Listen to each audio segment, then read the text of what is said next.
जय जय श्री राधे, जय जय श्री सीताराम। गम गणपतये नमः। ओम श्री सरस्वती नमः। ओम श्री सद्गुरु परमात्मने नमः। पूर्व के सभी ब्रह्म ज्ञानी हम पर कृपा करें। आप सबके चरणों में हमारा कोटि कोटि प्रणाम। आप सब हमें और हमारे श्रोताओं को प्रेम और आशीर्वाद प्रदान करें। राधे राधे।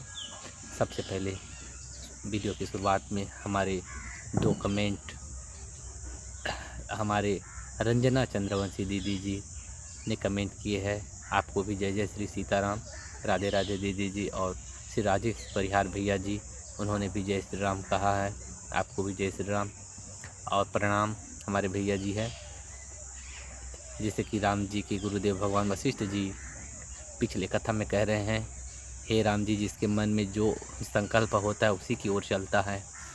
तो हमारे चैनल वृंदावन दर्शन है और हमारे चैनल में जो देखते हैं वो उनके मन में भगवान से ही प्रेम है और भगवान को ही पाने की इच्छा है, इसीलिए हमारे चैनल को देखते हैं।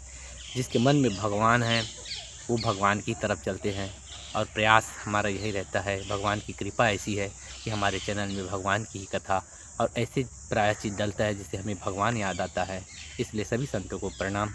हमारे चैनल में 485 सब्सक्राइबर नहीं हैं, इतना सभी संत है और सभी संतों को हम प्रणाम करते हैं जिनको भगवान की नाम और कथा में रुचि है। राधे राधे। आगे कथा आगे बढ़ाते हैं। भगवान वशिष्ठ जी कह रहे हैं, मनुष्य का चित्त शिशु के समान चंचल होता है। उसे अशुभ मार्ग से हटा दिया जाए तो वो शुभ मार्ग में लग जाता है। मेरे गुरुदेव भगवान कहते हैं, अगर सत्संग नहीं करोगे तो कुसंग हो जाएगा। मन का स्वभाव है कुछ न कुछ करने का। अच्छा करोगे तो अच्छा में चलेगा, अगर खाली छोड़ोगे तो बुराई में चला जाएगा, क्योंकि मन का स्वभाव है नीचे की तरफ बहना। वही भगवान वशिष्ठ जी कह रहे हैं। दूसरा ये भी कह रहे हैं कि छोटे बच्चों को जिद और ज़बरदस्ती करके हट करके उनको अपने नियंत्रण में नहीं लाया जा सकता। उनको प्रेम से पुचकार करके उनको सही दिशा में लगाना चाहिए। वैसे ही कह रहे हैं, मन को एकाएक विरोध ना करें। मन कर रहे मेरे एक खाऊं, तो उनको एकदम से एकाएक उसको मना करोगे तो वो जो मन है असहज हो जाएगा। उनको प्रेम से पुचकार करके, जैसे छोटे बच्चे को पुचकार के जो करवाना है करवा लो, बस उनको प्रेम से। वैसे ही जैसे कि मेरे को ये खाने का चाय पीने के व्यसन है, ये सेहत को धीरे धीरे करके बहुत ही नष्ट कर देता है। अब हमको चाय पीने का हमारे गुरुदेव ने कह दिया, अब उसको नहीं पीना है तो एकदम से उसको मत छोड़ दो। अगर दिन भर में 4 बार चाय पीने की आदत है तो आप उसको डायरेक्ट बंद कर दो। हो सकता है मन को पसंद हो तो धीरे धीरे करके छोड़िए। उनकी जगह में उनको हर्बल चाय पिलाइए, शरबत पिलाइए, ऐसे। तो वैसे ही मन का एकदम से खिलाफ ना जाए, मन को प्रेम से पुचकार, यही उनका लालन पालन है मन का। मन का डायरेक्ट विरोध ना करने के लिए भगवान वशिष्ठ जी आदेश दे रहे हैं और कह रहे हैं, जो जैसा अभ्यास करता है वह उसी में तन्मय हो जाता है। मन का भी वैसा ही स्वभाव है। भजन का, साधना की अगर अभ्यास करें, भगवान में प्रेम करने की, भगवान की चर्चा करने की, ग्रंथों का अध्ययन करने का थोड़ा यदि हम अभ्यास करें ना, तो हम उसमें तल्लीन, हमारा मन उसी में तल्लीन होने लग जाएगा, तन्मय होने लगेगा। ऐसे भगवान वशिष्ठ जी कह रहे हैं। और क्या कह रहे हैं? और कह रहे हैं, 5 इंद्रियों को जीत कर शुभ वासना से युक्त हो जाओ। राम जी को कह रहे हैं भगवान वशिष्ठ जी, हे राम जी, शुभ वासनाओं से युक्त हो जाओ। शुभ वासना और अशुभ वासना, जो संसार को सत्य समझ करके वहाँ से संसार से सुख लेने को चले तो वो अशुभ वासना, और जो अपने परम भगवान की भक्ति करके अपने आत्मा में शांत होकर के सुखी होने को जो मार्ग है वो शुभ वासना है। फिर कह रहे हैं, तत्पश्चात हे राम जी, उस शुभ वासना का भी परित्याग करके पर ब्रह्म परमात्मा में भली भांति स्थित हो जाओ। जैसे कि शुभ वासना है दान, धर्म, यज्ञ आदि, तो वो साधन है आत्मा तक आने का, परंतु वो साध्य नहीं है। हमारा साध्य है हमारा परमात्मा, आत्मा शांति। तो एक समय के बाद में जो साधन, जब ध्यान है, वो भी छूट जाएगा और आदत के चलते शरीर मन करता भी रहेगा, परंतु आप अपने आत्मा में पहुंच जाएंगे और आत्मा में पहुंच जाने के बाद में आत्मा में ही स्थित हो जाओ। साधनों का भी, शुभ वासना का भी त्याग कर दो। ऐसे भगवान वशिष्ठ जी राम जी को कह रहे हैं। श्री वशिष्ठ जी द्वारा, अब हमारा 9वां सर्ग समाप्त हुआ, आगे चलते हैं। श्री वशिष्ठ जी द्वारा ब्रह्मा जी के और अपने जन्म का वर्णन कर रहे हैं और ज्ञान प्राप्ति का विस्तार कर रहे हैं। क्या कह रहे हैं वशिष्ठ जी? हे राम जी, अपने जन्म का कारण बता रहे हैं। प्राचीन काल की बात है, सृष्टि के आदि में परमेश्वरी ब्रह्मा ने इस मोक्ष कथा का वर्णन किया था। यह संपूर्ण दुखों का नाश करने वाली है ना।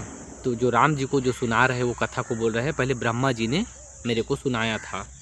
तो जहाँ पहुँच जाने पर विनाश का भय नहीं रह जाता है, ऐसा ज्ञान है। जो ये जो ज्ञान है वहाँ पहुँचा देता है, वहाँ से फिर से कोई दुख की संभावना और विनाश का भय नहीं रहता है। तो राम जी ने पूछा, ब्राह्मण, पूर्व काल में ब्रह्मा जी ने किस लिए इसका कथा का वर्णन किया था और आपको इसकी प्राप्ति कैसे हुई? प्रभु यह वृत्तांत मुझे सुनाइए। जब भगवान वशिष्ठ जी ने कहे राम जी को, मैं वो ज्ञान आपको सुनाऊंगा जो ब्रह्मा जी ने मुझको पहले सुनाया था। तो कह रहे हैं कि ब्रह्मा जी ने आपको कैसे सुनाया और यह वृत्तांत मुझे सुनाइए, आपको ये ज्ञान कैसे मिला? तो भगवान वशिष्ठ जी कह रहे हैं, हे श्री राम जी, हम थोड़ी शॉर्ट में ही करेंगे।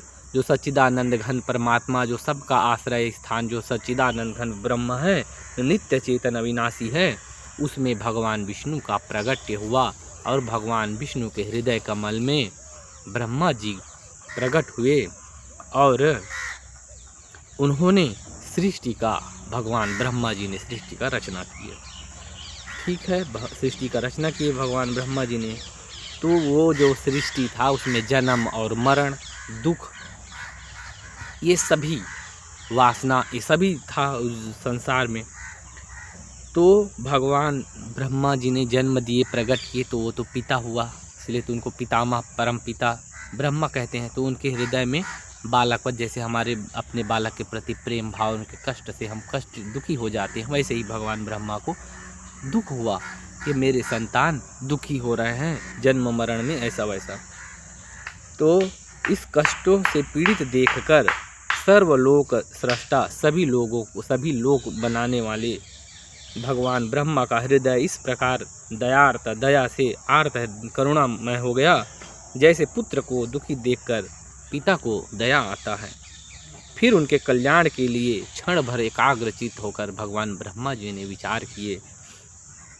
फिर उनके कष्टों को हरण करने के लिए भगवान ब्रह्मा ने तप, धर्म, दान, सत्य और तीर्थ सेवन आदि साधनों का निर्माण किया, परंतु इससे भी उनके दुखों का समूल विनाश नहीं हो सकता।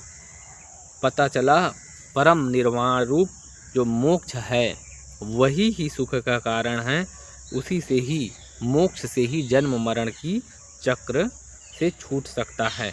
ऐसे भगवान ब्रह्मा जी को पता चला कि जब जो यज्ञ, तप है, तीर्थ सेवन है, इससे भी मोक्ष की प्राप्ति नहीं होगा। और मोक्ष की प्राप्ति का उपाय क्या है? संसार से उद्धार पाने का एक नूतन उपाय शीघ्र ही प्रकट करूंगा। अब क्या कह रहे हैं?